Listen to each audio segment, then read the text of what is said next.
Bismillahirrahmanirrahim. Assalamualaikum warahmatullahi wabarakatuh. Para mahasiswa, kita lanjutkan lagi. Uji kali ini kita akan mempelajari tentang uji Kruskal-Wallis yang padanannya atau setara sebenarnya dengan uji ANOVA untuk di kategori uji parametrik.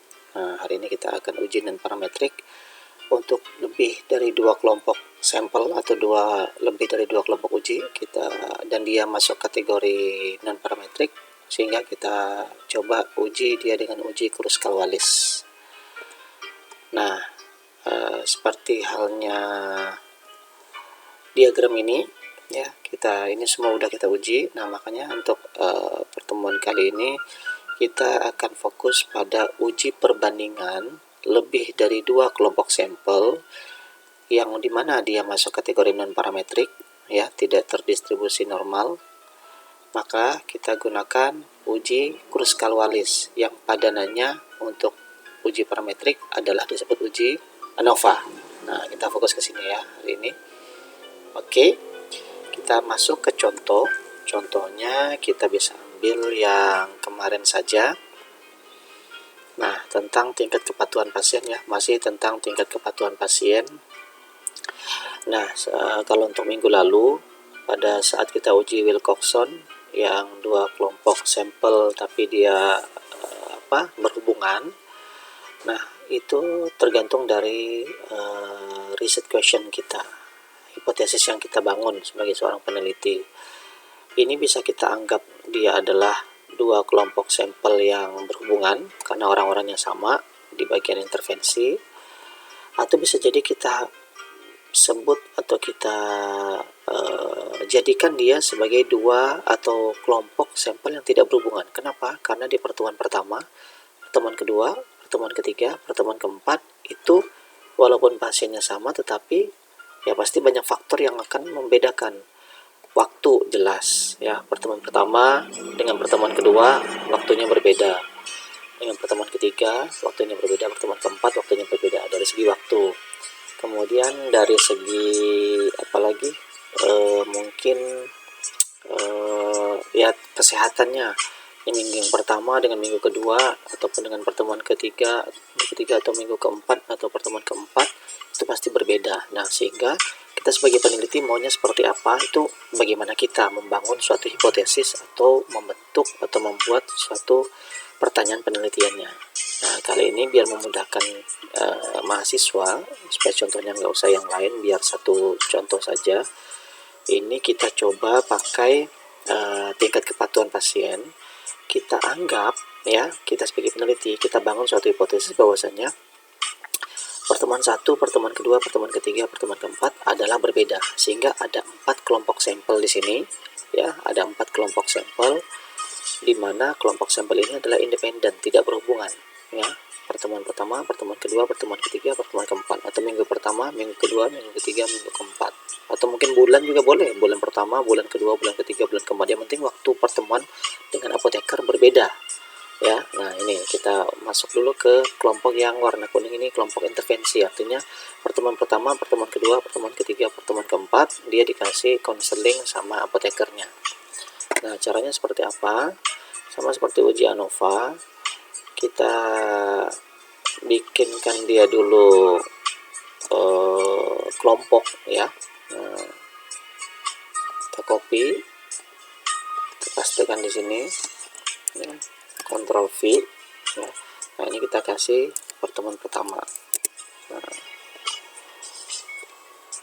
Nah, kita kategorikan dia dulu sebagai kelompok pertemuan pertama, kelompok 1 nah gitu ya, atau pertemuan pertama. Kemudian yang kedua kita copy, Ctrl C, Ctrl V, pastikan di sini. Nah, kita masukkan dia sebagai kategori kelompok kedua. Pertemuan ketiga kita kategorikan dia ya sebagai kelompok 3, pertemuan ketiga.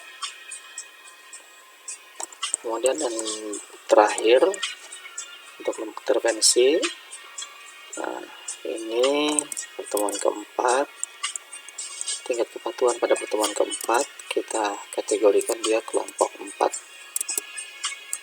Oke, tarik garis. Iya, oke. Nah, sudah. Ya, caranya adalah seperti biasa, kita blok semuanya sampai pertemuan keempat. Ya, totalnya 192 ya. Nah, jadi 48 dikali 4 ya 192. Kita Ctrl C atau kita copy boleh ya. Nah, kita buka SPSS. Nah, ya. Kita tinggal pastekan saja di sini. Oke. Nah, sudah ya. Nah, kita lebarin dikit, lalu kita ubah namanya variable view. Kita di sini kita kasih nama tingkat kepatuhan underscore ya, tidak boleh spasi. Tingkat kepatuhan. Kemudian yang di bawahnya adalah pertemuan. Nah, tinggal saya lebarin. Oke, di sini juga sama di label tingkat kepatuhan. Nah, kalau di sini kita bisa spasi nih. Oke, kemudian yang bawahnya kita juga samain aja pertemuan keberapa. Nah, untuk pertemuan nomor 1, kelompok 1 tadi apa? Itu adalah pertemuan pertama. Nomor 2 adalah pertemuan kedua. Kategori 3 pertemuan 3, dan yang terakhir keempat adalah pertemuan 4. Oke, kita oke ya. Kita lihat di sini. Nah, ini sudah jadi semua ya. Pertemuan 1, pertemuan kedua ya, pertemuan ketiga, pertemuan keempat. Totalnya ada 192. Nah, oke. Nah, caranya adalah kita klik analyze, masuk dia kategorinya non parametrik, lalu kita pilih yang K independent samples karena lebih dari 2. Nah, kali ini kita ada 4 kelompok kan. Kita klik. Oke, tingkat kepatuhan kita masukkan ke dalam test variable, pertemuan kita masukkan dalam grouping, lalu kita define range. Tadi ada berapa kategori? 1 sampai 4 kan. Nah, kita continue, dan di sini sudah dicentrang ya, uji kruskal-Wallis, tinggal kita tekan OK. Nah, seperti ini hasilnya. Oke, nah di sini kita lihat pertemuan pertama, kedua, ketiga, keempat ya, rata-ratanya seperti ini, total rata-ratanya, dan signifikansinya adalah 0,000 kurang dari 0,05. Berarti ada perbedaan di antara pertemuan 1, pertemuan kedua, pertemuan ketiga, pertemuan keempat. Ada perbedaan tingkat kepatuhan antara kelompok pertemuan pertama, pertemuan kedua, pertemuan ketiga, pertemuan keempat. Nah, lalu di dalam penelitian kan kita sebagai peneliti harus bertanya lagi, oh ada perbedaan di pertemuan 1, 2, 3, 4. Nah, kalau di uji ANOVA yang di parametrik, kalau yang di uji ANOVA kan di parametrik kita kita bisa pakai post hoc ya, kita bisa pakai post hoc. Tetapi kalau di uji non parametrik kita tidak pakai post hoc, tetapi kita harus uji satu-satu. Nah, bagaimana? Jadi pertemuan 1 dengan pertemuan 2 kita uji, 2 dengan 3 kita uji, 3 dengan 4 kita uji.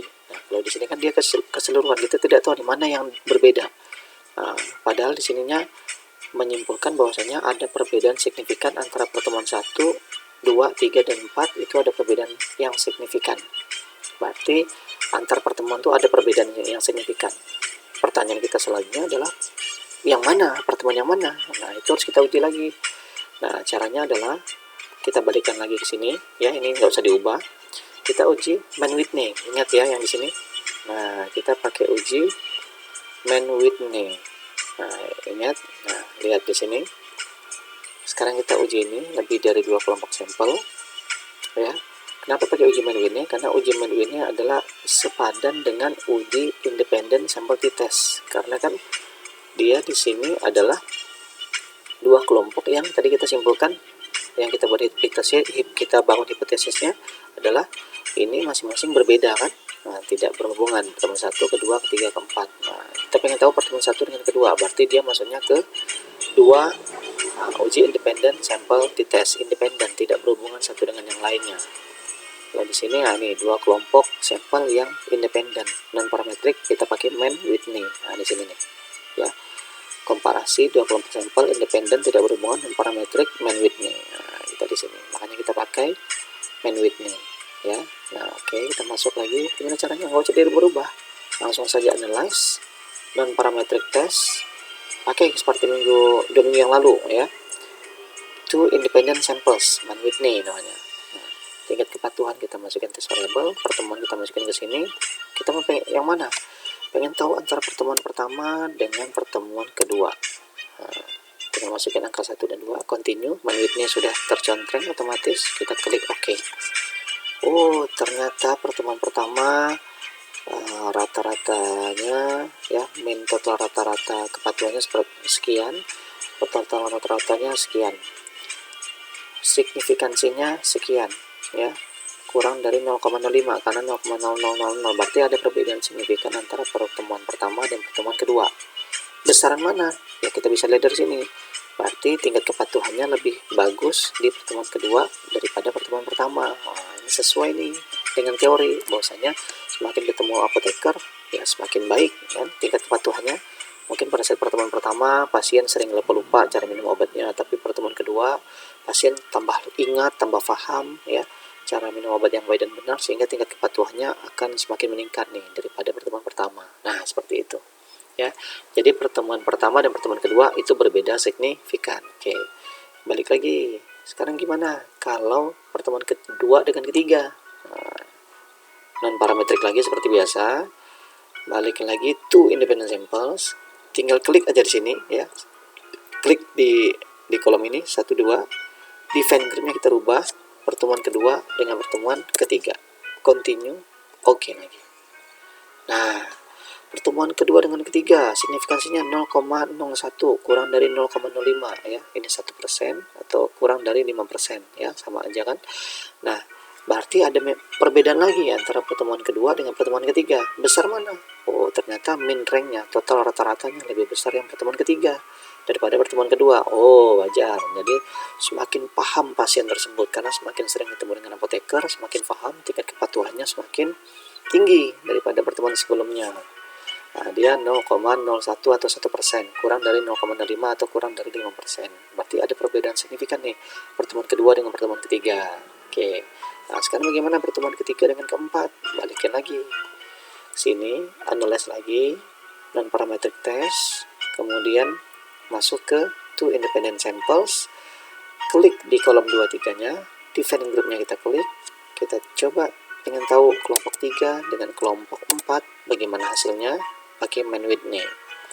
Oke, ternyata signifikansinya 9,5% atau 0,951, lebih besar daripada 0,01. Berarti tidak ada perbedaan signifikan antara pertemuan ketiga dengan keempat. Kita lihat, oh iya jelas. Di sini 48, di sini 48. Walaupun di pertemuan keempat ya sebenarnya ya, pertemuan keempat tetap min ranknya lebih besar pertemuan keempat. Artinya memang ada perbedaan ya. Pasien semakin paham atau pasien semakin patuh dengan adanya pertemuan dengan apoteker dibandingin dengan pertemuan ketiga. Tetapi walaupun ada perbedaan, perbedaannya apa? Tidak signifikan, karena signifikansinya lebih dari 0,05 gitu. Jadi cara bacanya gitu ya, 0,05 di sini artinya memang betul tidak ada perbedaan, tetapi cara bacanya dari sini nih ya. Antara pertemuan ketiga dengan keempat ada perbedaan ya. Di sini lebih besar pertemuan keempat, yang menandakan bahwasanya semakin sering ketemu dengan apoteker, maka tingkat kepatuhan pasien semakin tinggi. Ya, buktinya di sini total rata-rata kepatuhannya 48,63, sedangkan yang di pertemuan ketiga 48,38, lebih besar yang pertemuan keempat. Tapi apakah dia berbeda signifikan? Ternyata dia tidak berbeda signifikan gitu. Itu cara bacanya. Ya. Jadi memang betul dia tidak signifikan, tapi cara bacanya dari atas ini. Dia berbeda tapi tidak signifikan. Ya, memang betul dia di sini tidak ada perbedaan, tetapi cara bacanya dari atas ya. Ada perbedaan tetapi tidak signifikan. Nah, seperti itu cara bacanya. Nah, timbul lagi pertanyaan kalau nanti kita buat skripsi, kok bisa seperti ini? Ya mungkin pada saat pertemuan ketiga ini pasien sudah tingkat paling tinggi pemahamannya. Nah, sehingga pada saat pertemuan keempat ya memang semuanya udah pada pinter-pinter gitu ya, memang semuanya udah pada pinter-pinter gitu. Oke, nah seperti itu ya. Nah biar lebih memudahkan kita coba copy ya ke Word seperti biasa. Wordnya kita siapkan. Nah pakai yang kemarin aja, kan kemarin udah Bapak kirimin ya tuh, udah sama jawaban-jawaban, tinggal kalian cross check biar mudah dalam belajarnya dan persiapan untuk menghadapi ujian akhir. Nah tinggal kalian bikin lah di halaman barunya, namanya uji Kruskal-Wallis, uji lebih dari 2 kelompok sampel ya. Kita copy di sininya, nah, dari atas ya, uji Kruskal-Wallisnya kita copy, rank dengan tes statistiknya. Uji Mann-Whitney-nya kelompok 1, kelompok 2, rank dengan tes statistiknya kita copy. Kelompok 2 dengan kelompok 3, rank dengan tes statistiknya kita copy. Kelompok 3 dan kelompok 4, rank dan statistiknya, tes statistiknya kita copy. Kita pindahkan dia ke Word ya, paste. Oke. Nah nanti tugas mahasiswa bikin redaksinya ya. Nanti Bapak pengen lihat bagaimana kalian membuat redaksi dalam rangka ya coba-coba menyusun skripsi, hasil dari skripsi gitu ya. Anggap ini udah hasil penelitian kalian ya. Ini total rata-ratanya seperti ini ya. Bisa kalian gedekan dan kasih warna ya. Nah kalian jelaskan di sini. Kalau mau jelasinnya boleh di sini juga misalnya ya, bahwa total rata-rata kepatuhan pasien pada pertemuan 1, 2, 3,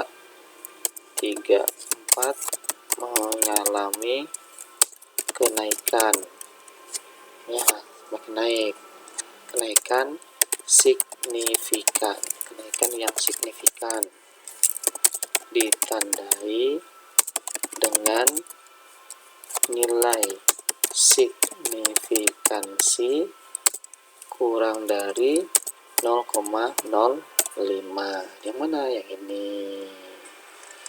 gedein, warnain. Nah seperti itu ya. Nanti kalian bikin redaksinya seperti apa buat kalian belajar ya, buat kalian belajar menulis skripsi gitu ya. Nah kenaikan yang signifikan berarti ada perbedaan signifikan di antara tiap pertemuan. Nah itu juga boleh ya. Mau di sini juga boleh redaksinya seperti apa, silahkan dibikin ya.